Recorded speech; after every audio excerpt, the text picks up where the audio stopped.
broadcast network, AfterBuzz TV. Over 20 million weekly downloads in over 150 countries, and your number one source for after-show entertainment.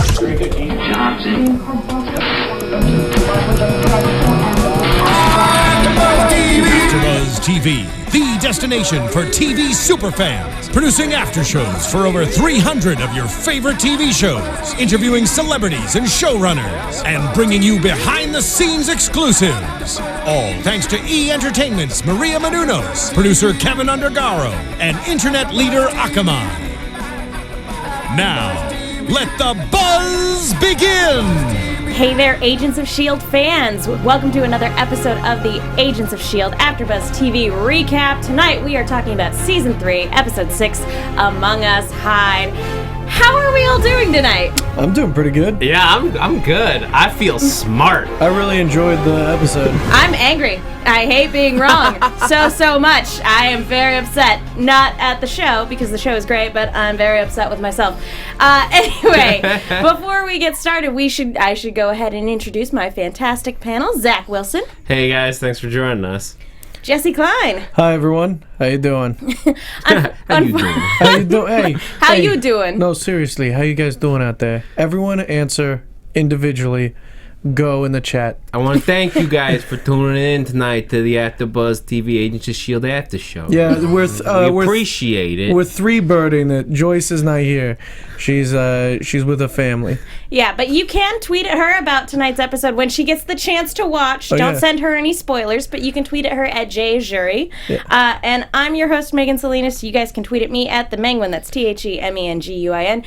We are also going to be keeping an eye on the hashtag ABTVShield, as well as kind of an eye on the live chat. I got it. Fantastic. I made it work. Good. You can also follow Zach at that Zach Wilson. Yes, that is a place where tweet you at can him find all me. week. Yeah. And Jesse Klein, where can people follow you? You can find me at Jess Klein 1. That's JESSKLEIN, the number 1. Fantastic. I'm really glad you have the live chat. The whole chat. How you doing? How you doing? It's coming. My God, it's I've coming never out. seen so many. How you doing? Yeah. How you doing?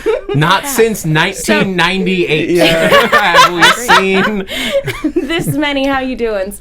Okay, guys, let's just talk about the big blue elephant in the room. Not blue Wait, anymore. who's blue? Isn't Lash blue? Not anymore. No, he's kind of like an off-gray taupe. Like a grayish? I don't know. I still thought he was blue. Like a Sonic the Hedgehog blue. I don't know what color taupe is, but I imagine Lash is that. Well, I feel like the biggest dummy dum, and when they revealed it, I was like, no! Because so many people over the last several weeks have been saying Lash is Andrew. And I'm like, guys, how could that possibly be true? It was just crazy enough to work. Our thread is so smart, and our Twitter followers.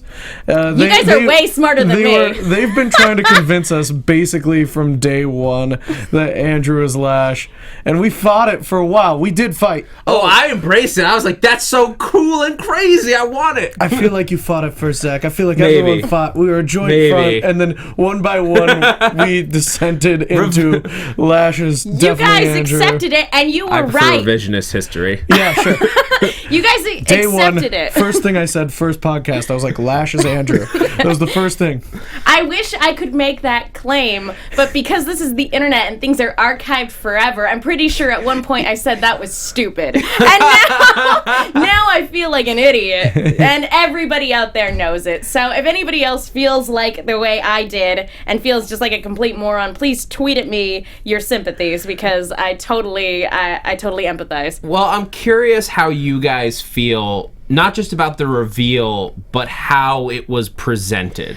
In the context of this episode, it makes complete and total sense. They set it up. They set up Banks as a red herring. And it was almost to the point where, like, from the very beginning of the episode, when we see that he's alive, not long after that, it's like, oh no, this theory has some weight to it. Yeah, and then just as the episode kept going, it was getting worse and worse because it kept building momentum. Yeah, I thought they were going to pull the carpet out from underneath us, especially that scene between Daisy and Andrew where it's like, hey, do you know where Lincoln is? because I'd really like to see him. Do you know where he is? Like, is Lincoln helping you? And it was like, I feel like they're kind of being heavy with it now. they were not being as heavy with it, and now it's like now they're being really heavy-handed like, with it. I could really need to know where Lincoln is. Yeah, I think they leaned into it intentionally to help people who had no idea that was coming. Like, we had the thought. We had the theory floating around in our brains, so like it wouldn't have been a huge shift. Yeah. But at this point, I think it felt right. It felt like it made sense because they gave us those little hints of like he was acting a little bit weird, and asking a little too many questions. And looking back at the previous episodes this season, where he's looking at the ginger ninja, whose name escapes me at the moment, but the one with the shadow clone jutsu. Yeah, sure. He killed a version of her, and like she's sitting there curled up on the bed in the fetal position, and he's just staring at her. Yeah. And his look is really hard to read, and so looking back on that scene with this context, it's like, okay, there's like a torrent of emotions there for him. I still don't know how he knew where the ATCU truck was. Could not tell you. I guess maybe he's better at like hacking into S.H.I.E.L.D. info, or maybe because he's so unassuming, someone just mentioned it. Well, this is the. I mean, I guess so. They captured the IT guy at this point, but the IT guy had given him all kinds of information and tools. He could have easily had a program that had been given to him that could track these people. Yeah, and we forget, just because Andrew's a psychiatrist doesn't mean he's not brilliant in other fields. I mean, he and Gemma were talking about it. They have PhDs. Oh, yeah, that stereotype that all psychiatrists are dumb, guys, it's not real. Like, there are plenty of very smart psychiatrists out there. I just want to make sure that people know that. It's important to know. Some psychiatrists are very smart and can do other things. All the stereotype I'm playing into, but but like he could very well be a computer genius, and that's how he's able to gather all this information. But it's just not anything that we brought up. I still don't know how he knows where the ATCU truck is. No idea. Yeah. You know, again, looking back at last season, you guys remember that scene where there's a picture on his desk, and we never get to see who's in that picture. What if it was Jai Ying? Do you? I think no. Probably not. I think Andrew's a new Inhuman. No, a new probably human. not. A new human. Like fish oil. I didn't make that up. No. That's from the comics. Yeah, it's from the comics. It's instead of New Mutant, and I think. Like this is something that's just oil. recently happened to him, and given his experience with S.H.I.E.L.D. and May's experience with Inhumans going back to Bahrain, feels that this is necessary. Maybe I mean, we don't really know what he seems hungry. It seems like this is a thing that he feels compelled to do. Which, again, I'm going with he feels compelled to do this because of what happened to May, because it ruined their marriage. And, you know, this little girl was very dangerous, and he's also looking at the psychological profiles of a lot of Inhumans, and I'm sure, we've only seen a few, but I'm sure that there are plenty that are having a really hard time with it, either being self-destructive or destructive towards others. Yeah, I mean, that's a clear motivation. That's not entirely evil. Like, you want to, when you have a bad guy, you want to paint them in this evil corner where it's easy to just be like, oh, kill him because he's doing bad things. Well, and it's even worse because we know him. Yeah. But I think his motivation is just that as a psychiatrist who is dealing with these people, who is seeing the power that they have firsthand and just everything about what they can do, but also how unstable they are. And as a psychiatrist, knowing how unstable they are and how likely they are to act out and cause harm to others. I think he probably sees guys like Marco. I think, was it Marco from the first episode? So what was his name? I don't think so. Whatever his name was. I'm sorry, I can't remember. Guys, we just had our minds blown. We haven't seen him in several weeks. Yeah, we haven't seen him since the first episode. Yeah, since the first episode. He's seeing that. I think he basically concludes that they're never going to be able to come to terms with this, Daisy is, I guess, the exception. The exception to the rule. Or maybe he thinks like he can just protect her because he cares for her. Or maybe, I mean, not to tap in necessarily to the comics, but Lash's motivation in the comics was very much a worthiness thing and a strength thing, if I'm correct, right? Well, that's where this gets kind of interesting, because the chat roll was talking about it. Do you think he is pre-fish oil or post-fish oil? How long has he been an Inhuman? The assumption is very much He's post-fish oil, Like, this is because we something are seeing new. him new. The comics canon, the 616. My mind is still blown, you guys. Yeah, sure. My numbers are all askew. The 616 version is out to destroy the royal family and out to prove that, like, he to select the strong. Yeah. If he's a new human, a new Inhuman from the fish oil, Then his that motivation doesn't needs to be add different. up. Yeah, Yeah. it's No. going to be totally different.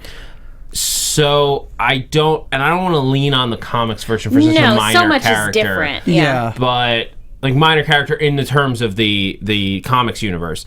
Yeah, but we got a lot of different theories in the chat. Yeah, but it's very interesting. I hope that we'll find out soon more about why. Yeah, no, and I think we're going to get more of that next week. I do want to take a moment. Oh, go ahead. I mean, well, just to say, he is intent on killing Lincoln. Yeah. Like, it seems like he's very interested in finding and killing Lincoln. Which who is is- interesting because he's a doctor. He showed absolutely no signs of being unstable. You know, he was very dedicated to not using his powers, to wanting to help people, and yet Andrew still felt compelled that he needed to It seems die like he's for some decided reason. he's Judge Judy and executioner, so... Judge Judy and Executioner. Yeah. Those are for all of you Shaun of the Dead fans. Or was it Hot Fuzz? Whichever one. One of the Coronado trilogy. One of those. But yeah, like, it seems like he's just decided that Inhumans are bad, so he will murder Inhumans. Sucks for those Hydra agents who are like, yeah, we're just gonna kill a teacher. Like, why are there three I'm of gonna feel us? bad for them, Yeah, but don't- yeah. He's a psychiatrist. They're famously dumb. Why do we need to know anything about? Why do we need three That's guys? why they have a Hydra agent just going like this. I'm watching this guy. I'm a secret Spy. He's agent. not gonna know he's a dumb psychiatrist. Hydra's like, hey, I'm spying on you. The You only dummy. The only thing that would have made it better is if the phone had a Hydra symbol on the back of it. That's amazing. I mean, even S.H.I.E.L.D. like eventually took the logos Their off logos the off their trucks. stuff. I do want to take a moment just to highlight some of the reactions that we got directly tweeted to us from Twitter. ANG on Twitter wrote, "What? Jaw dropped OMG." Erica on Twitter, "What is this? What am I supposed to do with this?" I really love that one. And then one person just tweeted at us an expletive. So Option 0 with option X. expletive. So Congratulations on your basketball team, Option 0. oh Lord. So yeah, this was, and as frustrated as I am that I was wrong, I'm very interested in seeing where the show takes this, and I have faith that it's going to be interesting. Yeah. I'm just very angry that I was wrong. I hate being wrong. I do. In an episode full of storylines and stuff that we're going to have to get to at some point. Yeah. This is a storyline that, while it's shocking, it doesn't feel forced. It is surprising, but I believe it. It works in this world. Yeah. Yeah, it works for the show for sure. And I also like we got a hero shot of Lash finally. Like, we got a full on we got a full on view of him. He's not obscured by the night. Yeah. In daylight, like broad daylight. And I know, like, you and I were both real negative on his. I like the way he looked now. It looked good in this. He I looked mean, really the good. close-up was very much CG, which I Sure. know we're not going to live in with him. Yeah. No. But it looked way better. Way better than the Sonic the Hedgehog kind of. Which I also want to, like, point out that there were a lot of theories going around that this was going to be like a Jekyll and Hyde thing. Yeah. That Andrew, like, didn't necessarily know that he was Lash. After this episode, we can safely say, no, he's well aware of what he's doing. Yeah. Yep. We still just don't know why. Yeah. There's an interesting, before we get off of the Andrew discussion, some people have suggested, including Sergio Redo Shake right now, that Andrew may have a boss or maybe working for someone else. Yeah, no, that's Interesting. definitely a possibility. There are some people saying that he's working for the ATCU. There are some people saying that he's working for some other person entirely. I don't think it's ATCU. That Yeah, doesn't no. That doesn't hold up. It doesn't to hold me. up with what we now know are their principles. Yeah, they've got their whole matrix that they're making with the people in the gel. So weird. Yeah. So weird with their weird, like, Ghost in the Shell, Matrix type deal going on.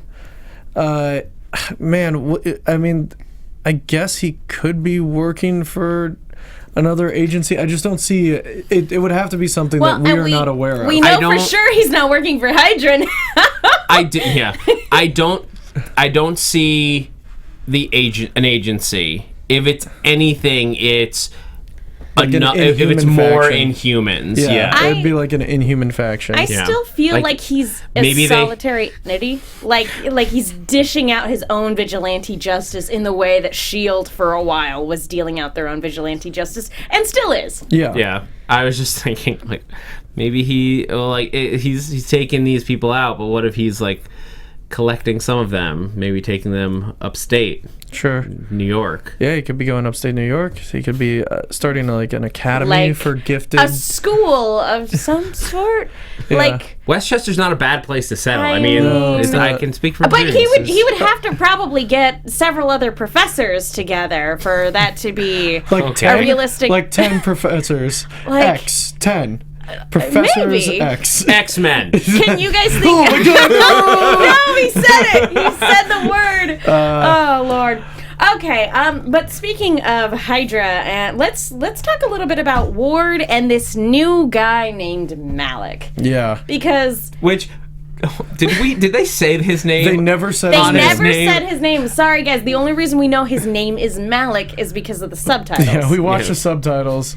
Yeah. And yeah, so that name doesn't mean anything to me. It doesn't ring any bells. The actor rings a lot of bells. Guy's really awesome at being just evil. He's really good at being like an evil guy. That voice, man. Yeah, He's got a good really voice. great villain voice. But actually, Cracked did a really good video about naming fictional characters, and the fact that he has Mal in his name is a clear indicator that he is up to no good. Sure. So Mal means bad. Mal means bad, guys. Did you know that? And- Mal means bad. And Ick is also It's like, disgusting. ah, man, I don't like that bad guy.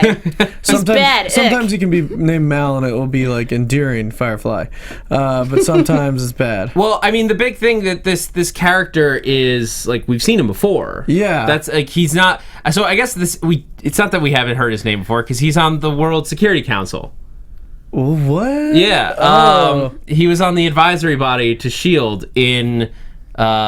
That's why I was. Okay. Yeah. I will be completely honest. That slipped completely under my radar. Yeah, I did not remember. He was in the Avengers, and then That's right, they yeah. got rid of him for Cap 2. Yeah. When they actually dealt with the heads of S.H.I.E.L.D. But he was I guess he was was- on that board of shadowy figures. Like, that's the thing, is we didn't really see him Okay. much. So, we all the assumed World that after Security Captain America. Council is He was the basically- one who launched the nuke on New York. Yeah. Okay. Okay, what a monster. But the show didn't want you to know his name, Yeah. is the point. Okay, so again, that makes sense why he wasn't predominantly featured in Captain America 2, because they all died. So that makes sense, because in our minds, the World Council is dead. Yeah. So that makes sense that he's still kicking around. Unless in there was some way. something bigger than the World Council. Like a Like Zodiac. some sort of celestial body of some sort. I said Zodiac. We I don't have thought to we play were gonna that do game. this Yeah, still. bit again. we've done it like 8 episodes Yeah. in a row. Yeah, we can just we say think Zodiac. Zodiac is coming, guys. Yeah. If you've had Well, Wikipedia it. They've set a lot of groundwork, and especially now with this guy being I'm the one every other head of S.H.I.E.L.D. or head of Hydra was afraid of, that would make sense if he was a member of a body that was even bigger than Hydra or more powerful than Hydra.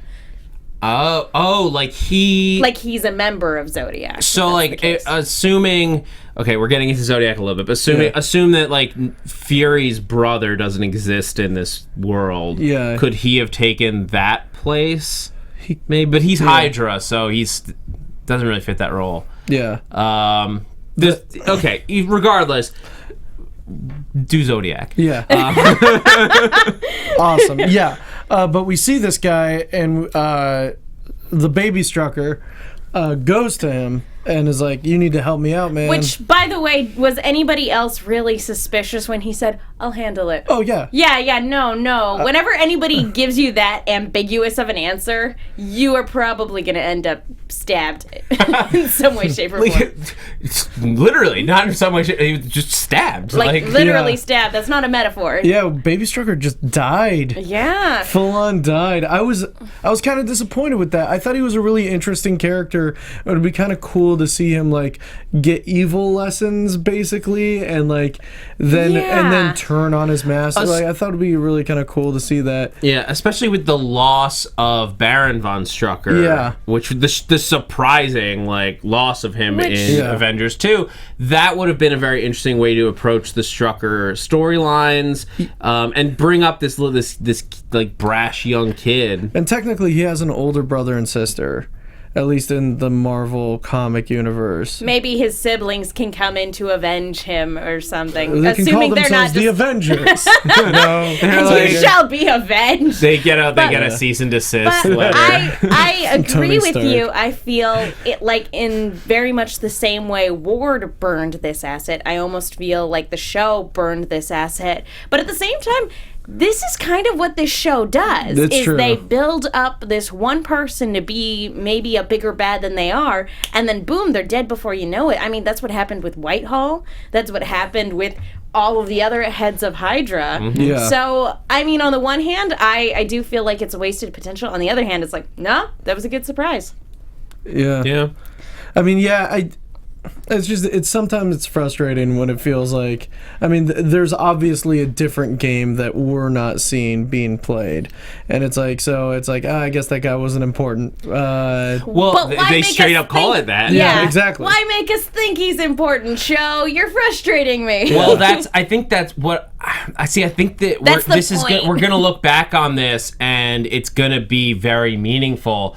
And the whole thing that whatever Malik is up to, it's because he's got some kind of plan, whether it's between him and Ward or just him, or like if he like sees Ward as a great new head of Hydra. We can't really tell at this point, but he has an idea, and Strucker could have played a part in it, but he's smart enough to adjust on the fly. Yeah, I mean, again, it's something I really would have liked to see a parallel storyline in terms of the way Ward was shaped kind of go along with the way that Von Strucker was being presented to us as a young, untested person that needed to be molded into something greater than what they were. I don't know. That could have been cool. It also...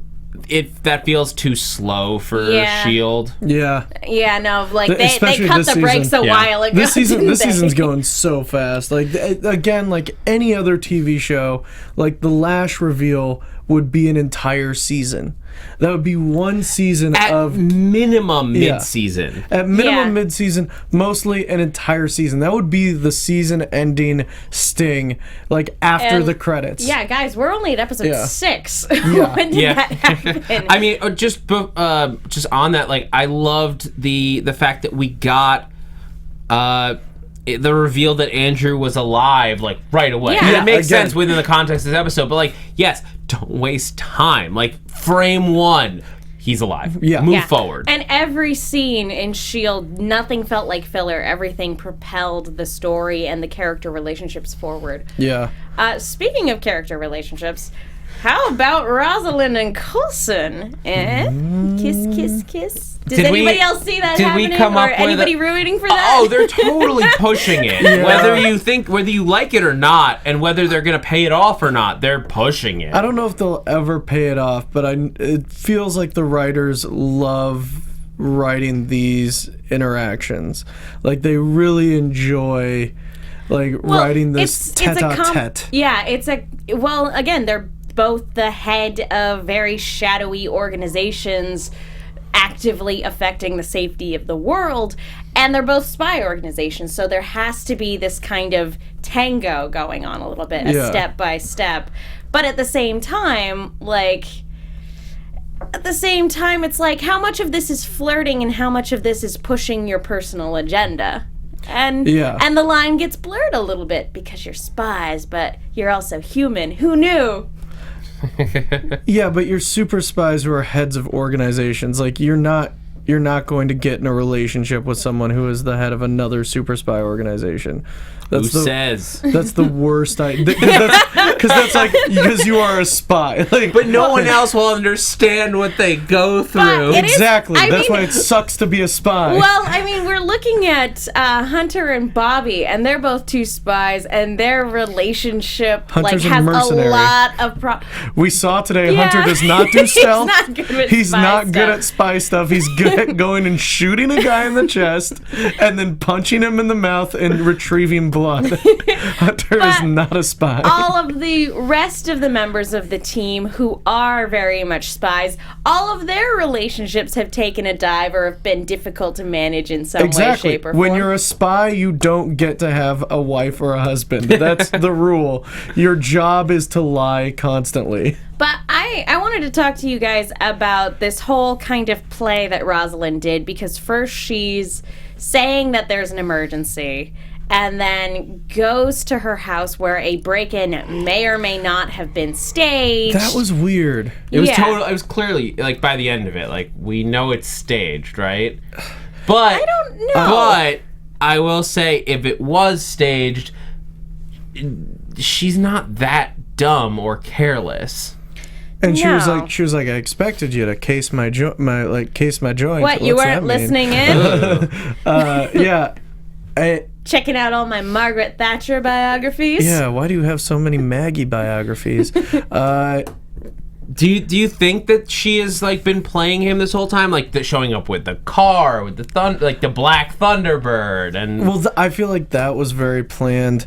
I feel like we're going to get an episode that is like we got the episode last week where it was all on that planet. I think we might get an episode that starts episode 1 of this season, and we kind of get flashes through the season, but all on Roz's side of the world. Oh, that would be awesome.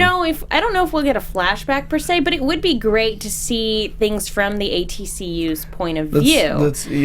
Because we've seen now several times this season, even though their methods are definitely questionable, especially when they open fire on, like, good people, but, like, at the end of the day, they're trying to do the right thing. Again, whether or not you think this is the best way of going about it is debatable, but I mean, they're not hurting the people that they do bring into their facility. They're just making slaves. They're not giving them a choice whether or not they want to be cured or that they can or cannot help themselves. It is interesting that they view it as a disease. Yeah, yes. Slaves isn't the right. I would say slaves isn't the right term, though, because they're not forcing them to do work. It's not like you will work for us until we find a cure. It's not like they're harnessing their body energy to power their machine.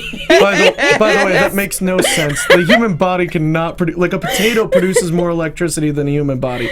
Anyway, or a lemon. Why did the machines not as much as our souls, though, Jesse. You're right. Also, they're Inhumans, so who knows how much. I mean, look at Lincoln. One Lincoln. Maybe that's why they're so adamant about getting Lincoln. They're that's all they're looking for. Office. The ATCU is actually just looking for a green energy source in Inhumans. But it is denying them choice, and it's denying them any freedom at all, like literally any freedom at all. And I get that they view it as a disease, but it's not a disease. These are people who they're at least a subrace or something like that. That's like subspecies. They're still subspecies. people. They're still people. Yeah, I mean, Lincoln equals potato. From Claudia Dong in the chat. Lincoln equals potato. Huge potatoes, apparently. Oh, I'm going to stop that one. But I guess the question becomes from their perspective, and I'm not saying that I agree with that. I'm not saying that they're right, but. No. If you are the U.S. government and you see that there is a rash of people springing up who are causing deaths, who are accidentally killing people, and this is the same story we've dealt with since X-Men #1. Yeah. Like this, it's a classic story of these people are dangerous. Like you can measure in real world statistics how dangerous these people are. Some of these people are dangerous. Overall as a group, I'm saying like. I'm trying to give their perspective on it. Overall, as a group, these people are coming into being with no control over their abilities. Sure. No, and even if their abilities seem harmless at the start, a lot of them have secondary manifestations. They evolve. They turn into otherworldly things. They are dangerous, and the people that have the abilities cannot necessarily control them, even when they want to. So, what do you do in that situation? It's a terrible situation to be in. I think Rosalyn plays into that. Whether it's real or not, I honestly don't know if she's pretending for Phil. But it's a reasonable debate. And not to get into any political theos or anything like that, but it is a thing that in the United States, and it's the constant kind of balance, whether it is better to be free or better to be safe. Yeah. And that's what pretty much any political debate can be broken down into, is whether you feel it's better to be free or better to be safe, and where you land on that. And so the safe option is doesn't matter, don't talk to them, just put them in a jar and keep them until you find a cure for them. That's the safest option. No. And Marvel keeps going back to that. We had that as Captain America 2, Winter Soldier. Yep. We had that very much last season when the Inhumans were first introduced, and now we have it again with the ATCU. And the fact of the matter is there is no easy answer. Yeah. And also it's... I mean, that they do bring up a good point. In this world, you now have cops that have superpowers that are comparable to the people who are cropping up. And it's like, yeah, you do. I mean, you call up the Avengers if something bad happens. But now there are also serial killers with superpowers, too. Yeah. And that's where it becomes, you start having to enlist these people to help. You start. The Avengers is a loose non-government organization, but at what point do you? Sentry. No, don't call Sentry. But at what point do you start having to recruit these people into your teams? Like S.H.I.E.L.D. has started to do with Quake, with Daisy, you have to match the danger. If you have a superpower, should you be registered as someone who has a superpower? I wonder if we'll get a whole long thing dealing with that. If you have a weapon, you have to be under a registry with a weapon so that people know that. If you can shoot lasers from your eyes, is that the equivalent of having a handgun, and should you be registered as that? Whoa. I wonder. Lasers from the eyes, that's crazy. Lasers from the hands, Jesse. Okay, sorry. But yes, that's what I mean. So this is all leading up to Civil War arguments, and every time I look at Civil War, I always see, sometimes I'm like, Tony Stark's right, and other times I'm like, no, Cap's right. And I can never decide what side of Civil War I'm on. Unfortunately, the problem is going with one or the other. There is no perfect solution, and you do have to find that weird happy medium, and it's not perfect.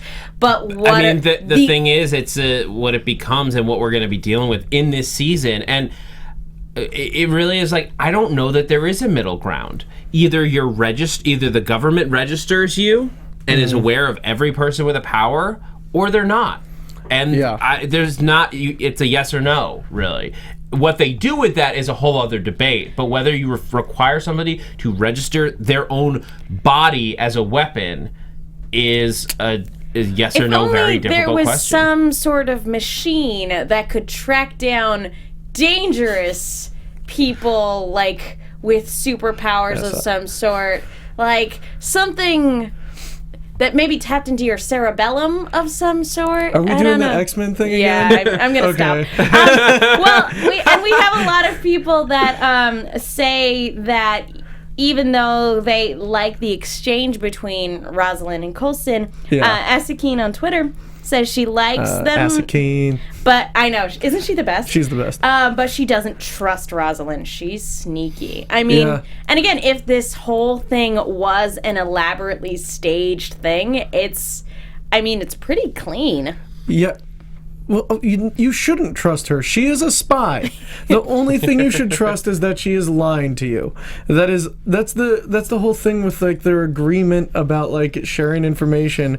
Is like that I they was thinking, but they aren't. I was thinking, and I still kind of think this. If they do that episode where we see things from the ATCU side of the world, I think the entire break-in, all of that stuff was to keep Coulson out of S.H.I.E.L.D.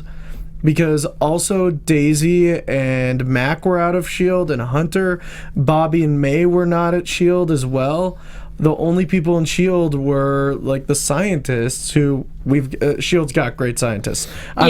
Fitz and Simmons, top of the line. But they're not field agents. Probably the best scientists in the world. I don't know. Yeah. Simmons is pretty much a field veteran at this point. Yeah. But the ATCU doesn't know Yes. that. Yeah. But you're right. They very much during this time, they could very well have their agents scoping out a S.H.I.E.L.D. facility. Yeah, she accused Coulson of like, I'm not at the facility.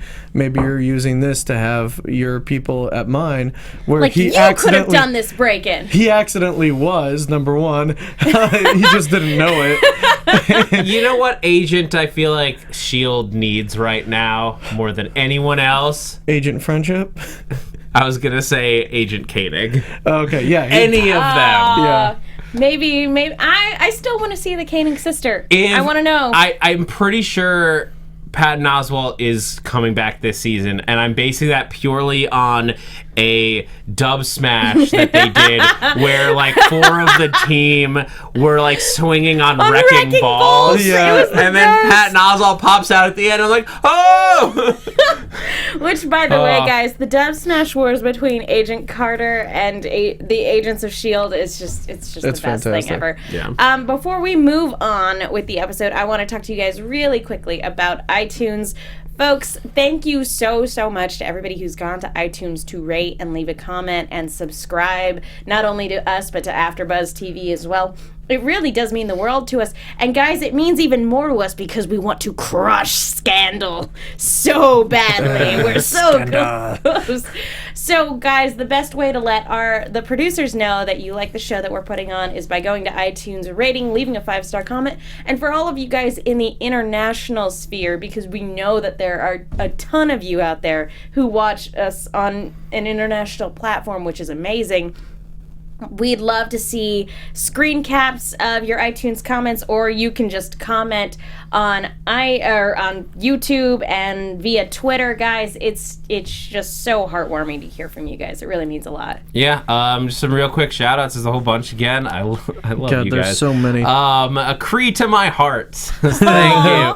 I consider my work cubicle to be the dark planet on the other side of the monolith. Thank you guys for being my fits and pulling me back each hour. Cheery456 says, great show. I'm writing this review. 1, because you asked me to. 2, because the show is awesome. And 3, so you'll read out my Twitter handle, which is CHAIRI456. Follow me. Ithanza27 says, great. I'm going to guess this number, quintillion out of 5. This is a great podcast. Keep up the good work. Fitz Simmons, fangirl. Fabulous TV show, fabulous after show. Agents of S.H.I.E.L.D. is my favorite show, and I've listened to many after show podcasts about it, but none are as good as this one. Thank you. Oh, Fitzsimmons fangirl, we are fangirls of you. Yeah. All of us are fangirls? Yes. Aww. It's like when you've got one fangirl, then the group collectively becomes a fangirl. And they say at the end of the review, and let's beat Scandal, eh? Yeah. We only have about 100 more to go. Mama Little 7 is back with another Mama. best Yeah, Mama podcast Little 7. in the universe. Poor Fitz. She says, Poor just Fitz. got my clippers pierced. I think it's a basketball reference. I don't understand it. Eat, sleep, shield, AfterBuzz, repeat. I love the show, and this group does a great job describing the details and theories in a way that is easily understood by a non-comic book person like my wife. Helps that I don't have to explain everything because she can listen to this. I'm glad we can help you with your marriage. And it's just one more thing we can talk about later. AfterBuzz and chill. Wait, what? That got weird. Now you got to read the rest of these in this voice. Phil Coulson's left hand Is back. says, let's As get... the saga continues. Let's get meta for a second, said Phil Coulson's left hand. I'm going to break the fourth wall here and complain. I wasn't even in this episode. It was just... Oh, this is from last week. It's just Chemo. Why? I got cast as Phil Coulson's left hand for a reason, guys. I'm calling my agent. And Yellow Rubber Duck says, love this show this summer. I binged Agents of S.H.I.E.L.D. on Netflix and then proceeded to binge this podcast. Love your insights and your knowledge of the comic books. P.S. This podcast is better than Scandals. I love there's somebody in the live chat that says they're going to make 100 iTunes accounts and comment on all of them. Look, I can't stop you from doing that. There's no way we would know if you did that. But we appreciate it. Yeah. We would know in our hearts, I think. The one negative we got, which is mainly just calling out Jesse I'm okay with because it. he likes to talk about survivalists in the woods. Yeah. But I'll say they're like, do we get it? And that they are Owl of the Court. DC fans throwing shade on us. What? I mean, there is also an owl in the Marvel universe. No, but Court of Owls is yeah, a specific thing. Yeah. I will say, We're watching you. I disagree, guy, DC fan guy, wherever you may be looking. I actually love hearing your survival stories because guess what, guys? As much as we love TV, real life stories are even more awesome. So, My survival stories were on TV, though. It was for a TV show. shut up, man! I'm trying You're to not help. helping. Check out Fat All right. Guys in the Woods on... Speaking of I'm surviving, making Weather a case Channel. for you. Speaking of surviving in the wilderness and then maybe getting back from it. Yeah. Do you guys want to talk about Simmons a little bit and Fitz? Yeah, I mean, it hurts. It does. But I want to talk about it. Yeah, let's talk about it because I loved that Simmons is very much like, hey, this was a thing that happened to me, but I'm not as weak as everybody thinks. I'm going to get through this. Although it was really weird that she's having this conversation with Lash. Now that we know that he's Lash, I feel like the emotional impact from that was slightly undercut by that reveal. But the fact that Fitz is running all these simulations and is working really hard not to disappoint her, but then also online stalking her like off-planet boyfriend. I think boyfriend. I think that was the seed that Hunter planted where he's like, you don't even know who this guy is.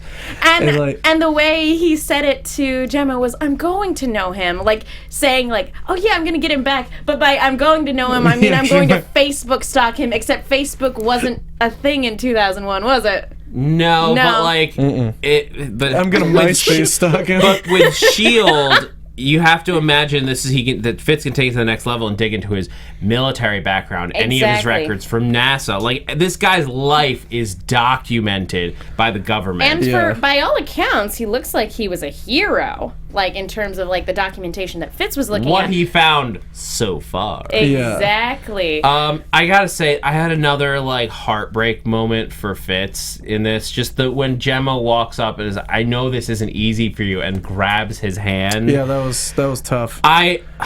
It's just like, I know she means well in that moment where she's like trying to put him at ease, but like that is like the most painful thing that she could have done. That lingering camera really brought that home. But at the same time, what is she supposed to do? Not talk to him about it? Yeah, talking to him about it is fine. He's her best friend. Yeah, but she knows what he's going through at this point. Like, whether you think they should be together or not, you know Fitz is struggling with this. Sure. And the affectionate, like, hand-holding is not... When you're thanking him for helping get her boyfriend her back. off-planet boyfriend. Well, again, were they really together, or was it just being together out of convenience? Is it that line from the end of Speed where it's like they say that 9 out of 10 relationships founded by a...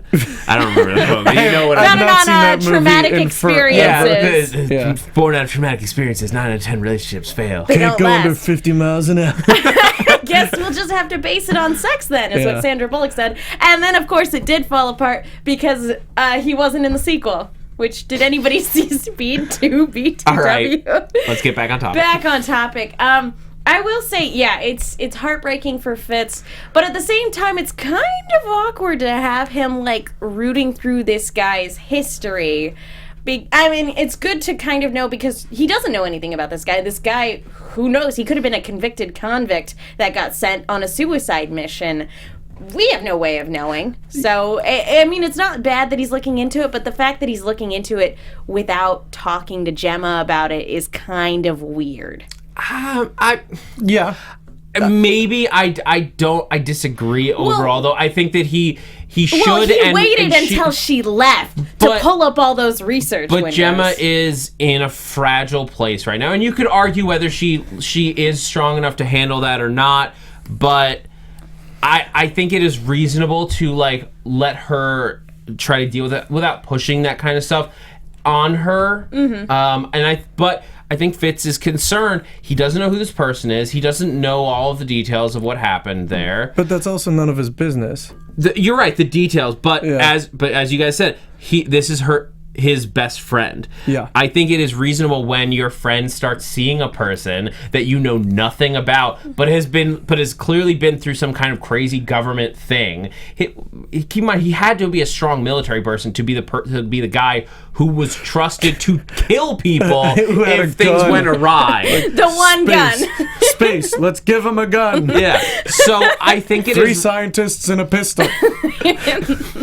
I think it's reasonable as a best friend to want to dig into this person. If only not as I don't think he's being the crazy like crush guy like in this case. Jealous boyfriend. Yeah, I don't think he's being the jealous playing. I think he is being careful when he's going through all this effort to bring this person back. He should know who it is he's bringing back. Yeah, because again, who knows? This guy could have been like. Again, somebody that the prisons gave to NASA and like, hey, you have a suicide mission, here you go. Which, we didn't talk about this last week, speaking of NASA.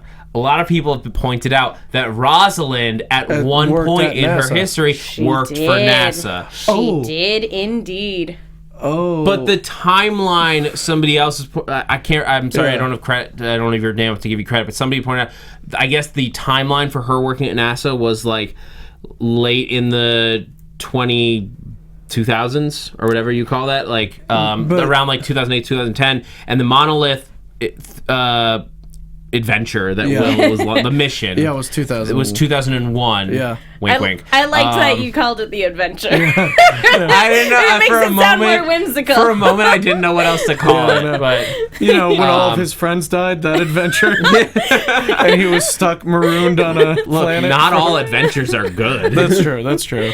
But I will say I totally get where you're coming from, but the kind of idea that she isn't necessarily strong enough to kind of handle it, I think they were touching on that with both her and Andrew being underestimated in this episode and having that conversation. So I think it's a matter of maybe she's being underestimated. There's a difference between whether you're ready to get back to work, and I believe Gemma is absolutely strong enough to get back to work and is get on back on her feet. But to have her digging into the guy that she, from her perspective, left behind or abandoned, that is just poking nerves at that point. Well, it depends on whether or not this guy had anything to hide. But that's what I think Fitz has to look into before he brings her into this. I think Fitz should not be the one looking into it. I think if he is truly her best friend, he should also realize that he has other emotions that are tied into that. Yeah, and he should ask maybe Coulson or even Daisy. Daisy would be perfect. She's the one that's a hacking list. She's busy this week. Stealing his some people on the thread were saying maybe Will is Roz's husband, and then other people were bringing up that her husband died of cancer. Yeah. I'm saying if your husband is a NASA guy who's diagnosed with cancer and there's a suicide mission and they send him because he knows he's gonna die, so he might as well go on a suicide mission, she could still, like, that's a roundabout way of saying, like, cancer took my husband, but instead he's been okay for 14 years without any treatment. Would have been one of the other astronauts. Also, he was a cardiologist, not an Air Force pilot. Anywho. All right. Anywho, let's talk about May and Bobby. Because... Oh, you're talking about Mocking May? Mocking May? Yeah. Is that his ship name now? I think it's just an awesome name. It's at Team Mocking May. So what do you guys think about finally getting to see Bobby back out in the field? I thought it was very interesting the way that they handled it. I was sort of yelling at May throughout this about that. Like, she's like giving her all this crap, like, oh, you need to get your stuff together. Like, forget the test. The tests were about her lungs and her physical capacity for the field. This is nothing. I mean, maybe her willpower could be called in question, sure. But the tests were a very different thing. That's science. That is science and biology and anatomy saying no. It wasn't like the tests were like she wasn't strong enough. They were like, oh, your lungs are still not fully healed. So like when she gave her like that fight test, she's like, you passed my test. I was like, but you didn't like have her hold her breath underwater, which she did today. Yeah. What's frustrating is that like she yelled at Hunter for making an emotional decision that nearly cost Andrew his life, based solely on personal reasons, and then goes and gets Bobby and purposely just completely fueled by emotion. Yeah, it was a quote-unquote test, but fueled by emotion drags her out into the field when she doesn't feel like she's ready. Now, again, this could be seen as both a good thing and a bad thing. And this could have been seen as like a very vindictive thing because it was done, Hunter did this for Bobby. And on the other hand, Bobby's the one person in the S.H.I.E.L.D. facility that can knock May to the ground. That's true. So, on the one hand, it's like that could have been vindictive. On the other hand, maybe Bobby was the only asset she could rely on. Yeah, I mean, when in doubt, I trust May to know what she's doing. But she did, when she was like, why'd you try that diplomacy thing? I was like, that was working real well. Yeah. Like, until that security guard was getting trigger happy. They're offering him a raise. Yeah. We can't have that. I'm going to unhook my gun. It was like that was working quite well. Yeah. And, why not find a way where you don't kick people's butts? If they had kept going, he probably would have holstered it. Yeah, maybe. But then again, I mean, I said it last week, I'll watch any episode of any TV show where those two women are just kicking people's butts. No. Oh, yeah. That sweet baton action is really sweet. And the way she took down our friend Daz. Yeah. Is Daz dead?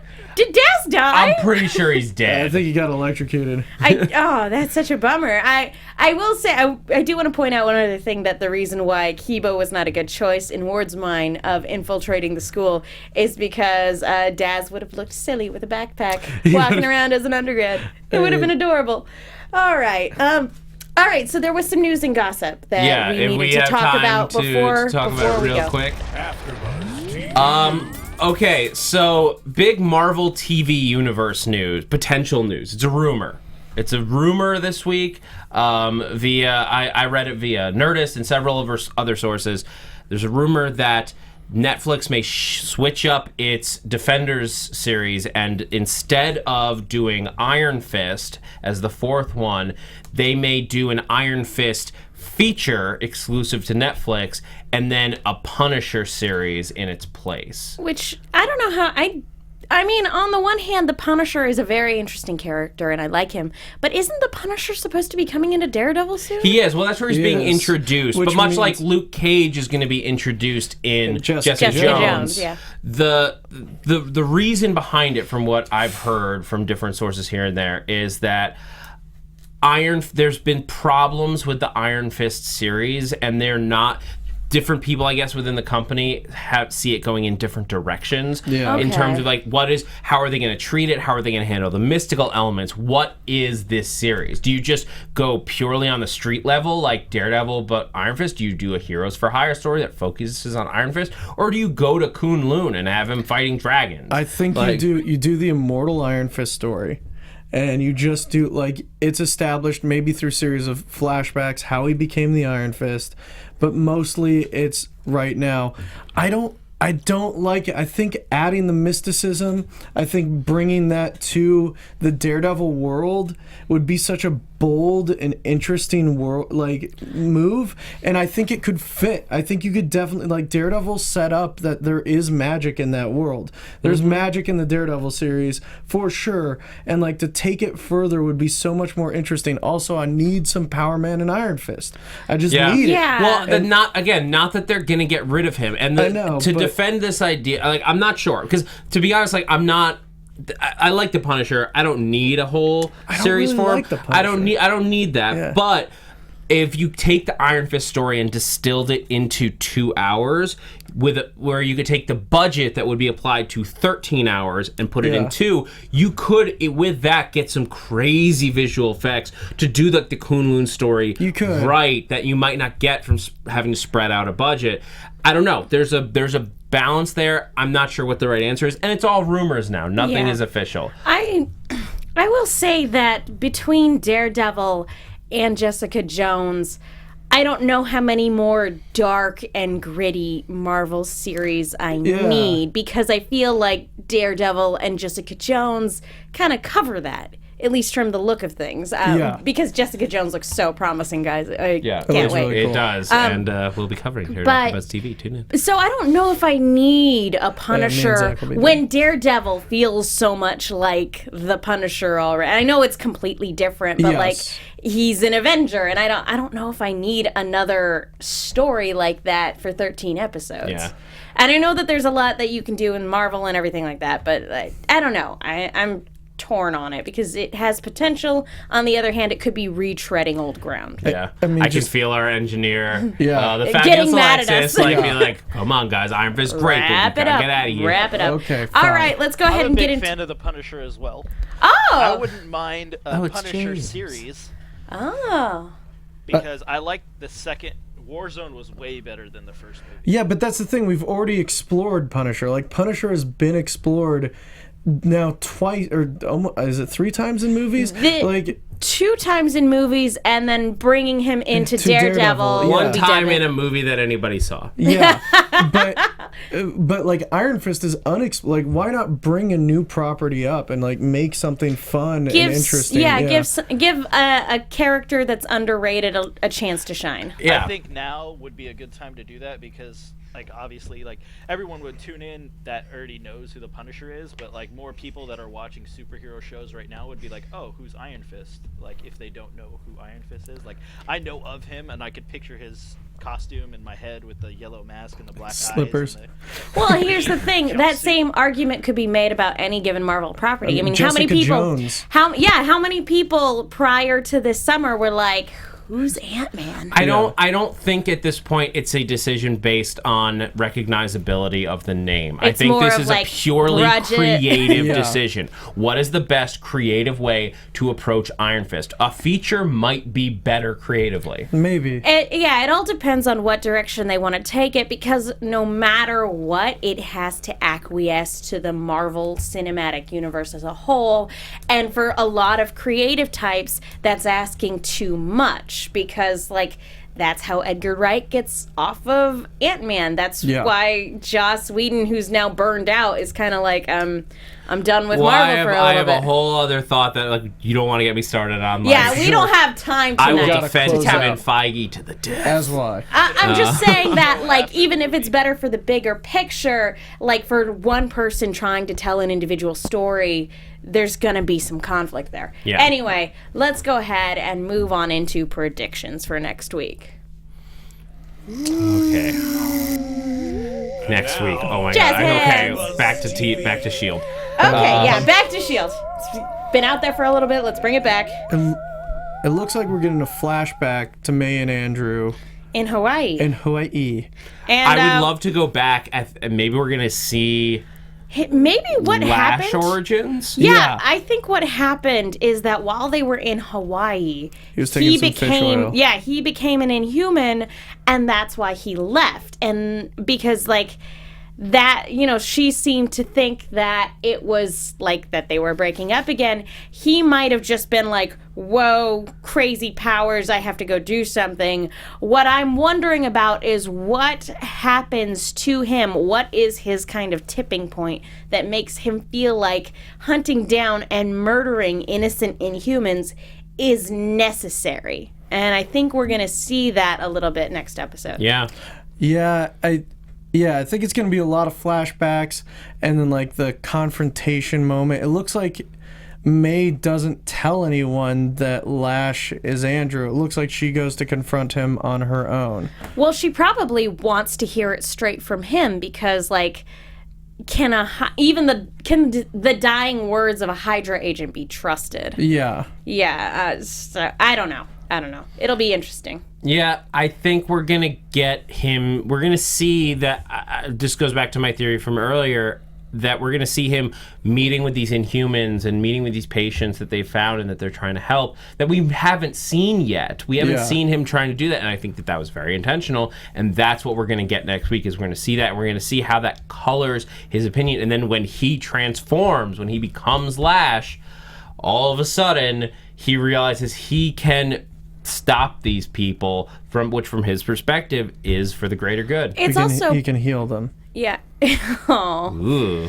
It's also possible that at the same time that he transforms, somebody else might transform and be hurting other people. And that like he has to transform in order to save those innocent people in his mind. Interesting. I mean, maybe he picked up some. Maybe it's that he ate some fish in Hawaii, some bad fish in Hawaii. Some ahi tuna. He's just there. Some calamari. Guys, our next show is gonna be on set at Hawaii, so we'll see you guys then. That's in our budget, right? Yeah, that's right in our budget. Oh God. Anyway, I think that's gonna be a whole lot of fun, and I am perfectly prepared to see all of my predictions just fall flat and not be right. Sure. I am now emotionally prepared for that. All right, guys. Thank you guys so much for tuning in tonight. Zach, where can people go if they want to find out more about you? You guys can find me on all kinds of social media platforms, Twitter, Instagram, and now apparently Twitch, as well at that Zach Wilson. I'm going to be doing some Lego Dimensions Doctor Who stuff. Awesome. I'm figuring out the timing, but that's Zach Wilson. Awesome. Jesse? You guys can find me on Twitter at JessKlein1. We're going to be doing Jessica Jones upcoming this month. It's going to be you, me, Mark Donegal back from Daredevil, and Emma Fife, who you may recognize from a lot of other stuff here at AfterBuzz. Mark and Emma are great. You guys are going to have a ball. And I'm going to be gone for 2 weeks. I'm going to be in my hometown, Portland, Oregon. So we're going to probably have a Steve Kaufman, or you guys can keep an eye out for Vesson.